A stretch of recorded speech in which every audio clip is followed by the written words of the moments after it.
Ladies and gentlemen, here's the bitter truth, whether you want to hear it or not. Many marriages come to a point where the couples start hating each other. Hate, I know, is a very strong word, but it is what it is. But is murder easier than getting a divorce? I'm asking this question as once again today, another case of spousal murder is being reported in India. This time, it is coming from the national capital. The Delhi police has arrested a businessman for killing his 47-year-old wife and then dumping her body in a drain.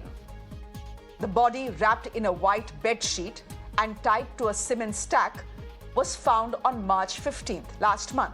But for the last 15 days, the police couldn't identify the woman till they took a closer look at her nose pin. That led the police to a jeweler in South Delhi, who pointed them in the direction of a farmhouse in Gurgaon. Turned out, this is where the businessman Anil Singh lived with his wife Seema and their 2 children.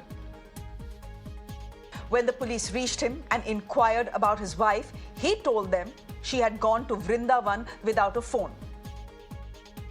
This confirmed the suspicion that it was the husband who had murdered the wife by strangulating her. Ladies and gentlemen, the couple had been married for 20 years and they have 2 kids.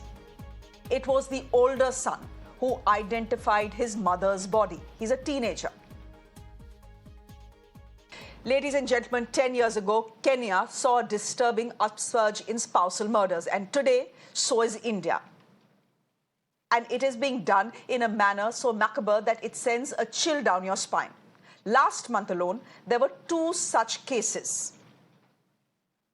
The first one was in Meerut, where a wife and her lover killed her husband, dismembered his body, and then dumped it in a cement dump. The husband, a merchant navy officer, had come from London to attend his daughter's 6th birthday. Then there was a Bangalore techie who killed his wife over her unemployment and then stuffed her body in a suitcase before fleeing. Then, in January, a former army man kills his wife after an argument, a heated one, dismembers her body, and then boils the body parts in a pressure cooker. Now, ladies and gentlemen, data from across the world shows that it is usually men who knock off their wives. But in India, there is at least some research, not complete, but some research that shows that while 275 men are killed by their wives annually, 275, which means the woman, the wife kills them, 225 wives are murdered by their husbands, which means more women murder their wives, more women actually murder their husbands in India than the other way around. But as I said, the research is limited. Point is, if you hate your spouse so much, why murder them instead of divorcing them? These are all upper middle class cases that we are talking about. India has the lowest divorce rates in the country, in the world, ladies and gentlemen, the lowest. Only about 1% of our marriages end in divorce. Of course, that rate in metro cities like Bangalore, like Delhi, like Hyderabad is much higher. It goes up to 30%. What this statistic conveys is a deep commitment to family structures. But question is, does it have a dark fallout as well? I'm putting that question to my guest this evening as we look at Seema Singh's case, 47 years old, in a marriage that had lasted 20 years, 2 kids, and yet the husband murders her and then dumps her in a drain. That's Seema Singh for you. Dr. Bhavna Barmi is a clinical psychologist joining us on the broadcast. Bhaskar Rao is a former police commissioner of Bangalore, someone who's seen many such cases, joining us on the broadcast as well. Rekha Aggarwal is a family lawyer. Rekha ji, thank you very much for being with us on the show as well. Let me quickly start with Rekha Aggarwal. Rekha ji, as someone who's a family lawyer and as someone who has gone through a bad marriage yourself, can I ask you why we are seeing an upsurge in spousal murders in middle-class India? I mean, if you don't like the guy, if you don't like your wife, if you don't like your husband, divorce them. But is divorcing far more tougher in India and the rest of the world than a murder?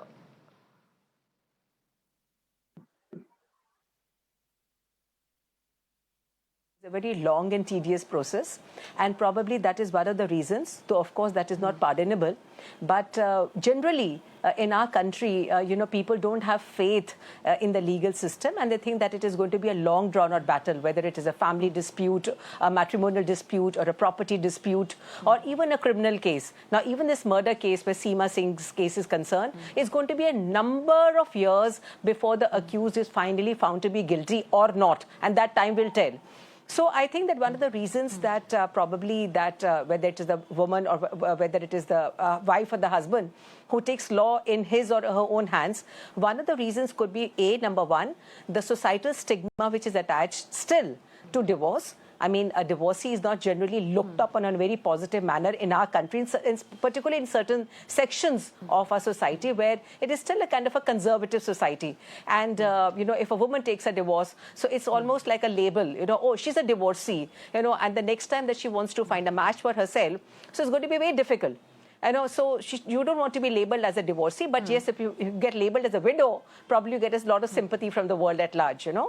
And the same goes for the man, he knows that, if I take a divorce, it is going to be a long, drawn-out battle in the court. So either which way, I think that it is the lack of faith in our judicial system. And, we have enough films, and the media and, enough half-baked knowledge of what the legal system is actually like. It's not as bad as it may appear to be. It's long and tedious, but at the same time, it is very fair. Okay. Dr. Barmi, but can that be the only case that divorces in India take inordinately long? Divorces, any case is Tariq pe Tariq in India, and maybe a spouse thinks it's just better to murder off your wife or your husband than to take the matter to court. After all, if you go to court, it's expensive. You have lawyers, there are arguments, there are court appearances, and there's a lot of unpleasantness. But is it just that, or is it more than that? I'm sure it just can't be that just because divorce is a tedious process, I think it's better off to murder my spouse. There has to be more than that. In cases where you have spousal murders, is there generally a history of abuse in that relationship? See, I would say that there are a few very core psychological reasons for this kind of increasing violence in marriages. One is that many individuals today lack the basic emotional regulation and conflict resolution skills. Now, when we look at it, these skills are not taught in schools, they are rarely modeled in urban families, and are often neglected in early life. So when conflict arises in a relationship, instead of pausing to understand emotions or communicating needs clearly or choosing calm over chaos, many individuals instead escalate, react impulsively, or lash out.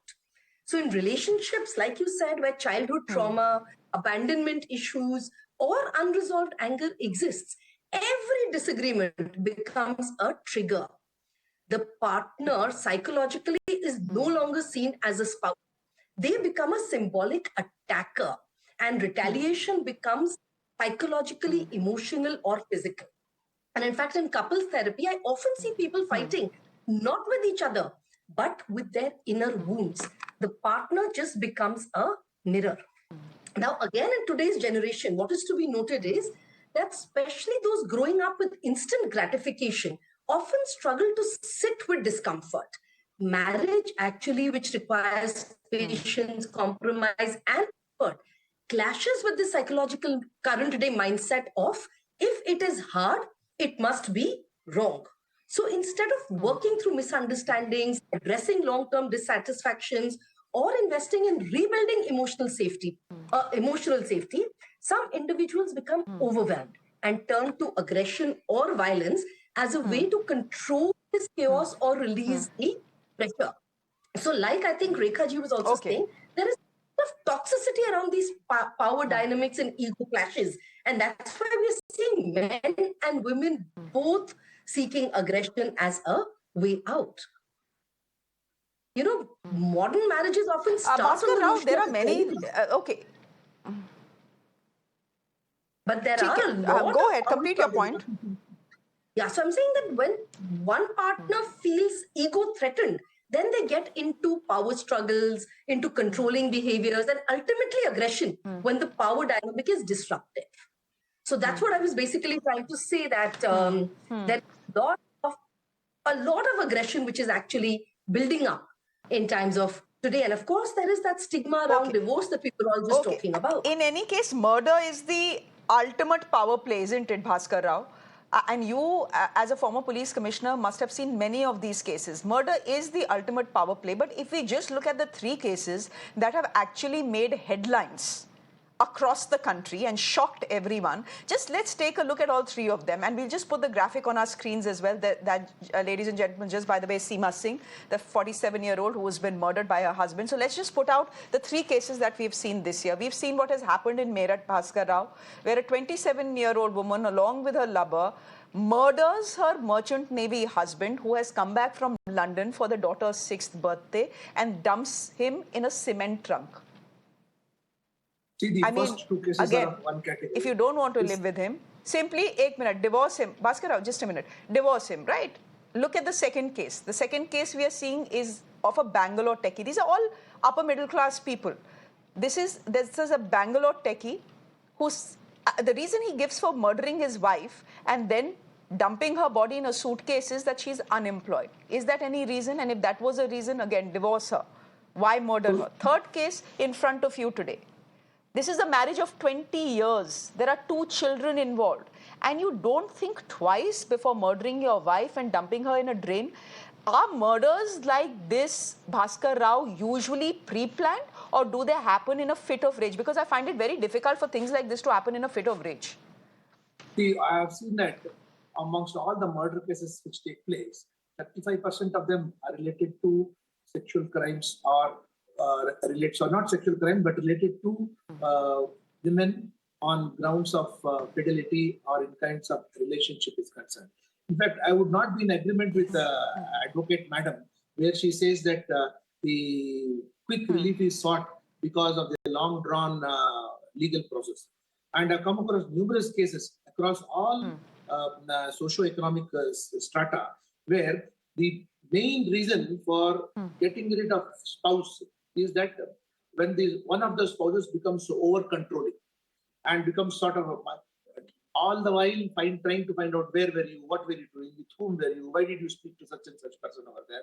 So this creates some kind of a mental and severe stress inside the house that sometimes they try to hide from each other with whom they are speaking. And when someone by chance, through social media, etc., they get to know either a murder or some kind of injury takes place. These three cases that you are mentioning is that it is something like just getting rid of this person who is the closest to you so that they feel that they can lead a peaceful life. They are not professional murderers. Once they have killed, they just don't know what to do. Some try to boil, some try to put it in the refrigerator, some try to make further. Means it's very, very ghastly. When we have seen when we have interrogated people, both men and women, that how could you take a knife and chop off the person with whom you have spent such quality time? They have told that they have puked, they have cried, and they have lost consciousness while doing so. But having done that, they did not have the courage to face it.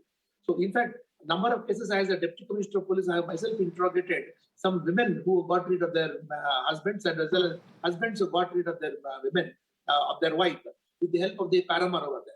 Or sometimes the husband and wife get together and kill a paramour also over there. That also, at least, that is to preserve some kind of semblance of a wedding. This is something. What happens is either it's a betrayal or a situation of no return, in which I just can't stay with this person anymore. I can't stay one moment, and a number of times what happens is that what we call in police investigation parlance as grave and sudden provocation. Either he or she would say something and the other person will attack them with what?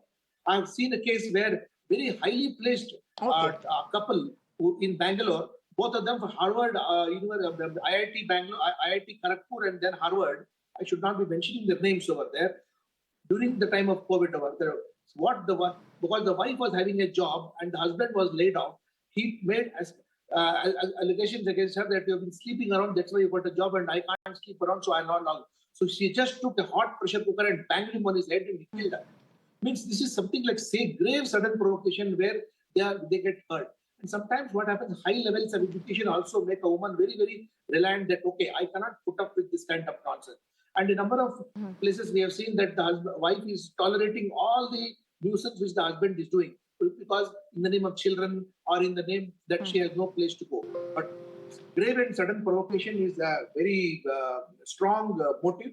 And in this case, where the Bangalore case which you saw, where he murdered and cut her into pieces, was that they were very lovey-dovey couple. It was a love marriage also. But just because she was controlling him so much over there, and the interrogation revealed that the idea is that we have to have space. We have to let go certain things over there. Usko chodo jane do, let him do certain things over there, but not at the cost of spoiling the relationship itself. But as you rightly mentioned over there, courts are there, but nobody killed each other just because there is no legal recourse. They would, in fact, to tell you frankly, they don't even think about a legal recourse. All these things come very much late. And today, getting divorce is very, very, mutual divorce is very easy. Only when alimony cases are there, it is a prolonged battle. But grave and sudden provocation is the most important cause. Okay. So essentially, I'm just getting in Mrunalini Deshmukh into the conversation as well. She's a divorce lawyer. She's joining us from Mumbai, has done some pretty high-profile divorces in Mumbai. Ms. Deshmukh, thank you very much for your time. You have the police officer from Bangalore saying that it's not because, getting a divorce is so tough and so unpleasant and so expensive that spouses are murdering each other. That there is, there are other reasons, and there are multiple reasons, other reasons. But I want to ask you, Mrunalini ji, in your long career as a divorce lawyer, how does a couple get to a point where they start hating each other so much that they say ki chalo divorce cholo, murder hi kar dete hain? So to answer your question, I think this is a very important topic that we are discussing. What has led to this kind of a situation in a marriage where we are aware of that, till death do us apart, that the death is committed and caused by one of the parties, it's himself or herself, to end the marriage. I think that speaks a lot about the mindset of the parties. It speaks a lot about lack of tolerance. It speaks a lot about some kind of baggages of the past that they may have been holding. And as the police officer has told us, that it is sometimes grave and sudden provocation. Now, grave and sudden provocation could be a trigger. But I think there's much more that has gone to it. And can I be very honest to you on your channel? I think the system, that is the judicial system, is also equally responsible for this. Now, if a person is going to take in a contested divorce 4 or 5 years or 6 years in a trial court, then a high court, then a Supreme Court, and because the system is the way it is, then obviously people are going to lose patience. Obviously, people need to be they are going to react in a manner that they are going to do. We need to overhaul the system where if a separation in such cases probably is inevitable, how can we smoothen the process rather than create judicial latches, judicial delays, and unnecessary interpretations of certain archaic provisions of law that marriage is forever and you cannot dissolve it and it cannot be at the whims of things. We need to even blame the judicial system, and I'm saying this because I'm a part of it. So I'm not the person who's putting a blame on the other. So these are the psychological reactions, eruptions, and hyper reactions of the parties when they are brought to the point of no return. The one of the causes which is there, and I think, Shreya, this is a question which is often asked to me, that why is it that these days the marriages are going sour so soon as compared to the earlier generation? So obviously the standard answers are that there is lack of tolerance, there is lack of understanding, there is a lack of patience, which probably the earlier generations at least exhibited. Whether they had it or not is a different question. But today it has become a very individualistic side of a type of a relationship in a marriage. It is not we that spells out what marriage is all about. It is I what I want and not we what I want. Unless the I is replaced by we, this understanding is not going to come. And that is why I think we've reached a stage where people are reacting or overreacting to sometimes frivolous, sometimes not so frivolous things also. Mrunalini ji,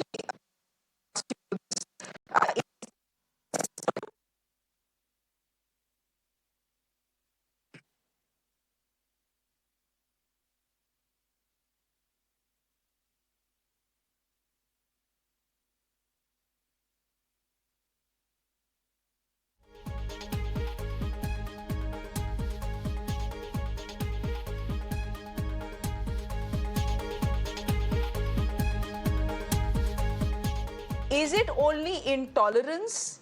Is it the system to blame, or is it to some extent stigma as well? Stigma I of don't being think. divorced. No, Stigma of I the think kids saying, today. why are you doing it? The pressure of having children and saying, we can't walk out of this marriage, can't divorce because bacche hain. I don't think so, Shreya, it is about the stigma any longer. I'm sure it was at least say 10 years back. Today, people are accepting it in most of these urban metros, and this is where I practice. They're accepting it as probably it's very unfortunate, but probably inevitable, and not as something which is very stigmatic or otherwise. So I don't think so. That is one of the reasons. Kids could be one of the reasons why couples choose to be in a relationship or continue to be in a toxic relationship, because somewhere down the line they feel that for sake of kids we live together. And I always advise them as a lawyer, do not know what counselors and the others would say, but I feel that's a Okay. very wrong reason to do that. It is better that you separate, let the kids have Okay. two happy homes than one happy toxic home. Okay. Uh, uh, I'm afraid your frame and your audio is not very clear because you're clearly on the move. We'll try and come back to you, but Bhaskar Rao, I saw you put up your hand. You wanted to say something. Please go ahead. See, these murders which you are seeing, there is no room for legal discussion in these things because the day-to-day life itself becomes so unpleasant for them over there. And as Deshmukh madam was pointing out, that the grave and sudden provocation can only be a trigger.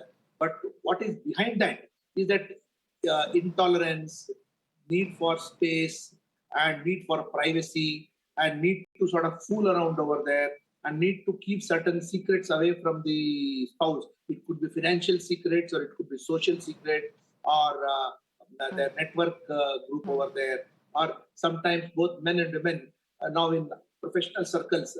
They become a little more intimate with the people with whom they work because they spend more amount of, and that is seen as something kind of a intransigence as regards marriage is concerned. But one more thing which I want to point out is that, see, nowadays, at least about Bangalore, I can see the word D is no more what you say, a negative word. People say I am single, or I am a single parent, or I am alone. But divorce is no longer stigmatized state of affairs.